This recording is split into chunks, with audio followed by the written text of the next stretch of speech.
Hi friends, ఈరోజు మన video వచ్చేసి మన తెలంగాణలో సింపుల్గా ప్రిపేర్ చేసుకునే పెసర గుడాలు అనమాట. మనకి ఈ వర్షాకాలంలో ఈవినింగ్ స్నాక్ అయితే సూపర్ టేస్ట్గా ఉంటాయన్నమాట.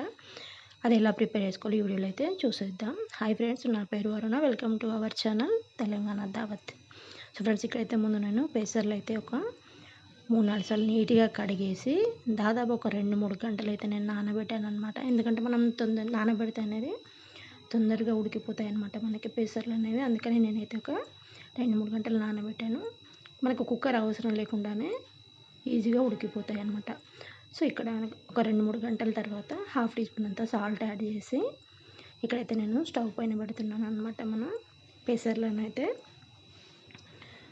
సో మంట వచ్చేసి నేనైతే మీడియం ఫ్లేమ్లోనే పెట్టాను అనమాట స్టవ్, అదే చూపిస్తున్నాను.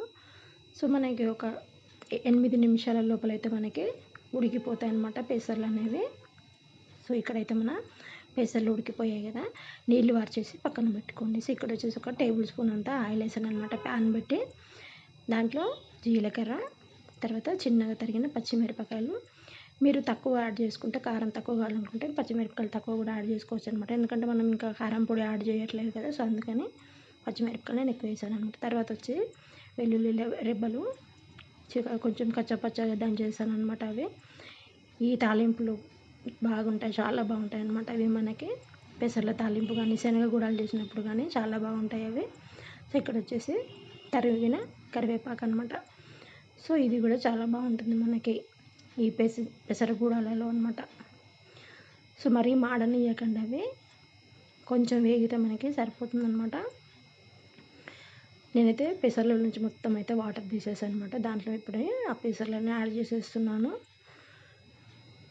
సో కొంచెం చల్లారినాయి అనమాట అవి. కొంచెం మనం వేడి ఈ మసాలాలు మొత్తం దానికి పట్టే వరకు అయితే మొత్తం లో టు మీడియం ఫ్లేమ్లో పెట్టేసి స్టవ్ని ఒక 2-3 నిమిషాలు అయితే ఇలా ఫ్రై చేసుకోవాలి. ఇంకొకటి ఏంటంటే మనకి సాల్ట్ అక్కడ వేసింది సరిపోదు కదా ఫ్రెండ్స్, ఇక్కడ ఇంకొద్దిగా సాల్ట్ అయితే యాడ్ చేసుకోండి. మరీ ఎక్కువ కావద్దు, ఒక పావు టీ స్పూన్ అలా సాల్ట్ యాడ్ చేసుకున్నారంటే సరిపోతుంది అనమాట టేస్ట్. సో ఇంకొకటి ఏంటంటే మనం పసుపు ఇలాంటివి ఏది యాడ్ చేయట్లేదు, ఇవి ఇలాగే సింపుల్గానే బాగుంటాయి అన్నమాట ఈవినింగ్ స్నాక్ తినడానికి. ఇది నేను చేసేటప్పుడు కూడా ఏంటంటే వర్షం పడుతున్నప్పుడు ఆ టైంలో చేశాను అనమాట. కరెంటు కూడా పోయింది. సో ఫ్రెండ్స్ చూసారు కదా, మన పెసర గుడాలు అయితే రెడీ అయిపోయాయి. సూపర్ టేస్ట్ ఉంటాయి అన్నమాట. ఇప్పుడు వర్షాకాలంలో తిన్నామంటే చాలా అంటే చాలా బాగుంటాయి ఫ్రెండ్స్. ఒకసారి అయితే ట్రై చేయండి. మన ఛానల్లో అలాగే శనగ గుడాలు కూడా, శనగల తాలింపు అది కూడా మన ఛానల్లో ఉంది. మన తెలంగాణ విలేజ్ స్టైల్ ఎలా చేసుకుంటారనేది ఆ వీడియో కూడా ఒకసారి అయితే చూడండి ఫ్రెండ్స్. ఇలాంటి మంచి మంచి వీడియోస్ కోసం ఛానల్ని సబ్స్క్రైబ్ చేసుకోండి. వీడియో నచ్చితే లైక్ చేయండి, షేర్ చేయండి. అలాగే ఛానల్ని సబ్స్క్రైబ్ చేయడం మాత్రం మర్చిపోకండి friends. Please do subscribe our channel. Thank you.